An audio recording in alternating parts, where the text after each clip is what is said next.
Hello everyone, मैं चेतन आपका DM classes में स्वागत करता हूं। डीएम क्लासेज में हम साइंस की फोर्थ क्लास करेंगे और साइंस की फोर्थ क्लास में हम पीरियोडिक टेबल के फोर्थ ग्रुप के बारे में स्टडी करेंगे। इससे पहले हम 3 ग्रुप की स्टडी कर चुके हैं।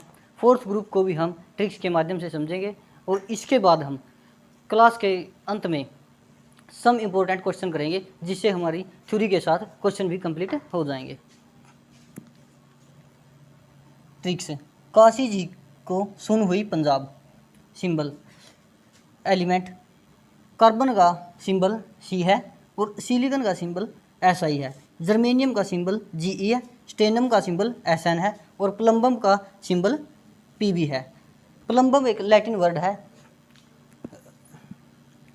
साइज: पीरियोडिक टेबल में ऊपर से नीचे की तरफ जाने पर एटॉमिक नंबर और साइज इंक्रीज होता है। एटॉमिक नंबर: कार्बन का एटॉमिक नंबर 6 है और सिलिकॉन का एटॉमिक नंबर 14 है।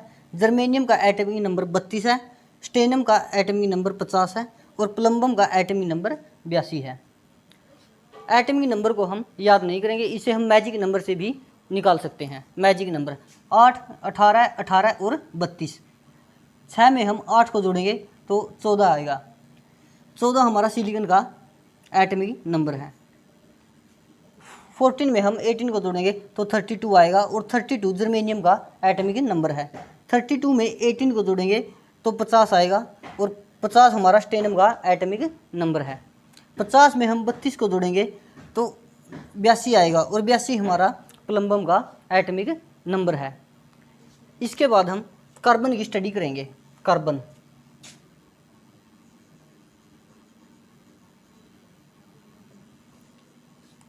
कार्बन का एटॉमिक नंबर 6 है। कार्बन से बनने वाले सभी क्वेश्चन करेंगे।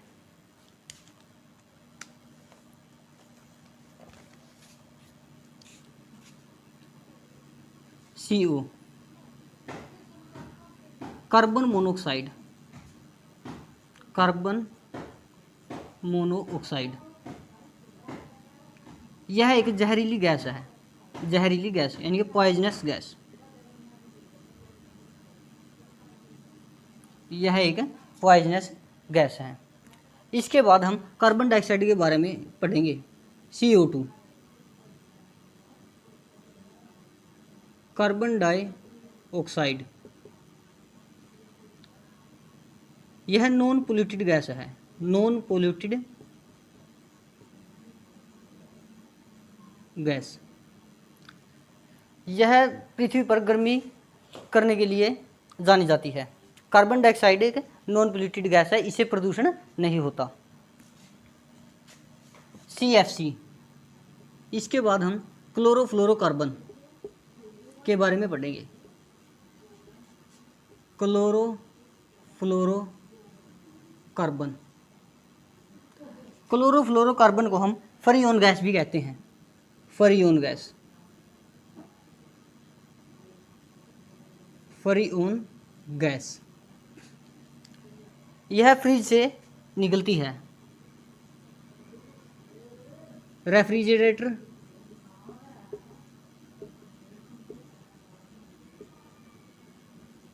से निकलती है। इसका प्रयोग AC में भी होता है, यानी कि AC में से और रेफ्रिजरेटर में से क्लोरोफ्लोरोकार्बन गैस निकलती है। इसे हम फ्रियोन गैस भी कहते हैं। क्लोरोफ्लोरोकार्बन गैस यह ओजोन लेयर को प्रभावित करती है, जिससे ओजोन लेयर कमज़ोर हो जाती है और अल्ट्रावायलेट किरण सीधे पृथ्वी पर पड़ती है, जिसके कारण हमें कैंसर का खतरा बढ़ जाता है। इसके बाद हम CCl4 पायरीन के बारे में पढ़ेंगे। CCl4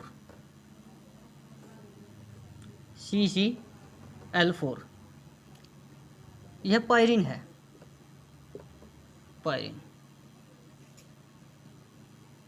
पायरीन जहर है, पॉइजनस, पॉइजन। CCl4 का सिंबल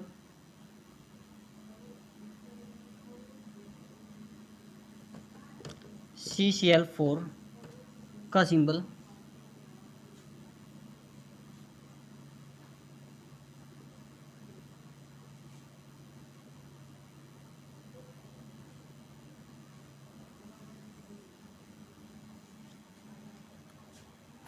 CCl4 का सिंबल खेतों में किया जाने वाला स्प्रे की बोतल के ऊपर यह सिंबल मिलता है।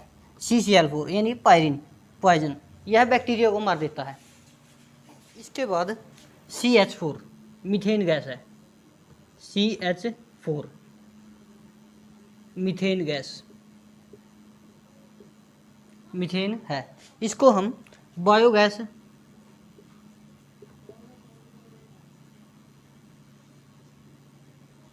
व मार्स गैस भी कहते हैं,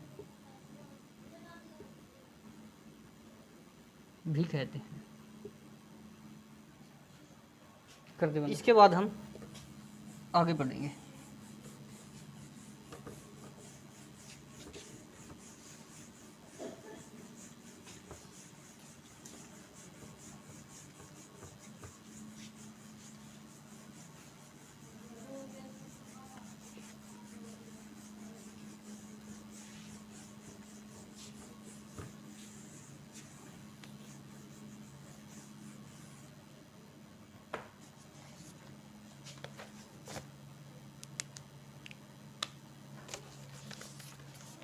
natural hardest,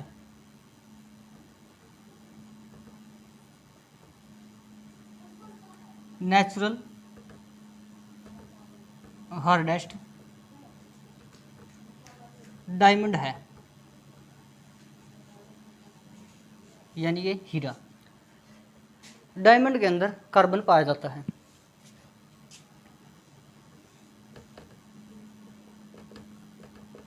artificial hardest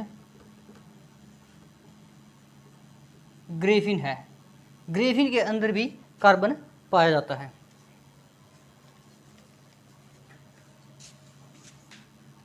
artificial hardest brown nitride है, जिसे हम BN कहते हैं। BN बोरोन नाइट्राइड, इसके अंदर कार्बन नहीं पाया जाता। इसके बाद हम C60 के बारे में पढ़ेंगे। कार्बन C60,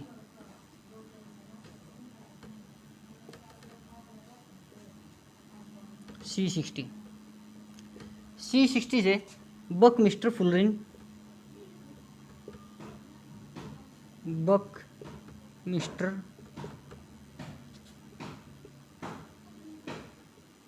फुलरिन तथा फुलरिन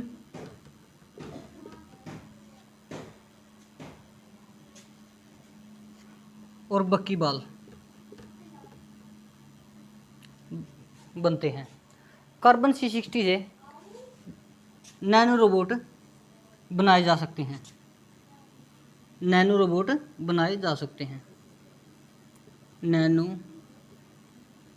रोबोट बनाए जा सकते हैं। इसके बाद हम सिलिकॉन और जर्मेनियम के बारे में पढ़ेंगे।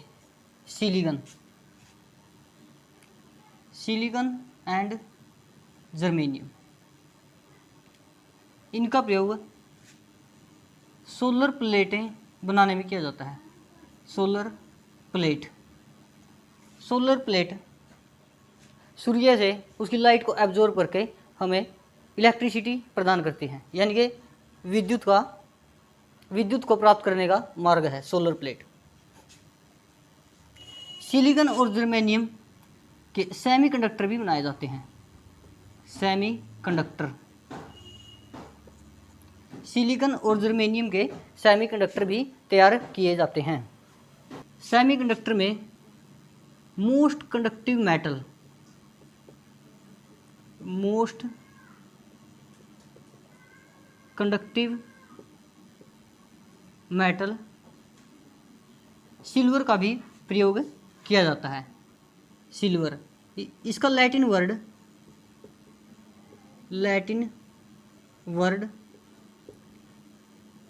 अर्जेंटम है। इसके बाद हम स्टेनम और प्लम्बम के बारे में पढ़ेंगे। स्टेनम और प्लम्बम से मिलकर फ्यूज वायर बना होता है।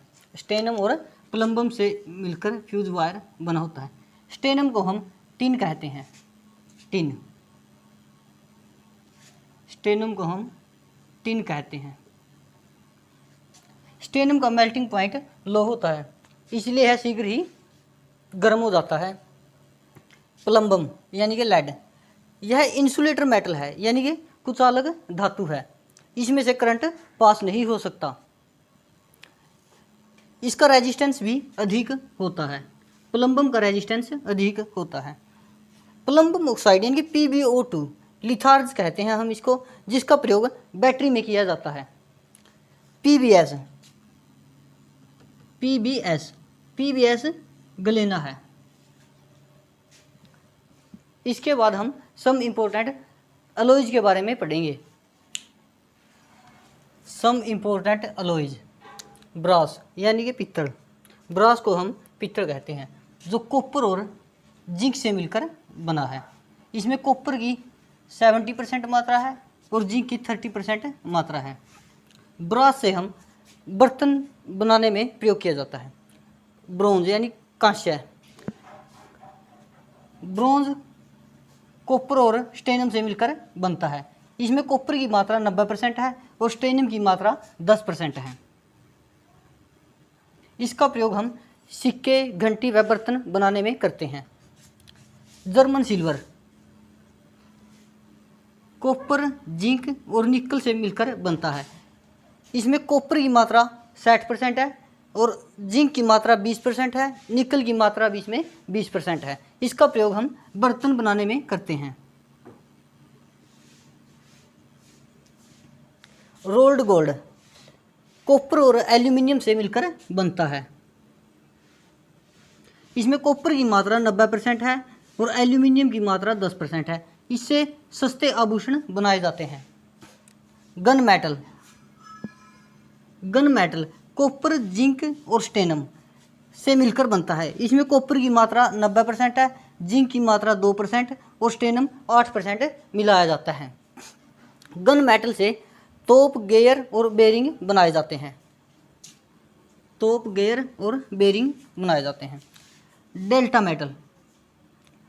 डेल्टा मेटल कॉपर, जिंक और फेरम से मिलकर बनता है। इसमें कॉपर की मात्रा 60% है और जिंक की मात्रा 38% है और फेरम की मात्रा 2% है। कॉपर की मात्रा 60% और जिंक की मात्रा 38%, फेरम की मात्रा 2%। डेल्टा मेटल से जहाज के पंखे बनाए जाते हैं। मूंज मेटल का प्रयोग सिक्के बनाने में किया जाता है। मूंज मेटल में कॉपर और जिंक से मिलकर बनता है। इसमें कॉपर की मात्रा 60% है और जिंक की मात्रा 40% है। मूंज मेटल का प्रयोग सिक्के बनाने में किया जाता है। डच मेटल कॉपर और जिंक से मिलकर बनती है। इसमें कॉपर की मात्रा 80% और जिंक की मात्रा 20% होती है। इससे सस्ते आभूषण बनाए जाते हैं। इसके बाद मोनल मेटल आता है। मोनल मेटल कॉपर और निकल से मिलकर बनता है। इसमें कॉपर की 70% मात्रा है और निकल की 30% मात्रा है। मोनल मेटल का प्रयोग अक्सार रखने वाले बर्तन बनाने में किया जाता है।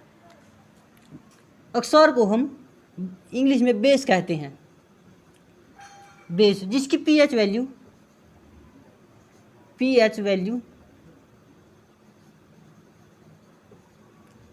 7 से ऊपर होती है, वह बेस कहलाता है। आज के लिए इतना ही पर्याप्त है। आज मैं अपनी वाणी को यहीं पे विराम देता हूँ।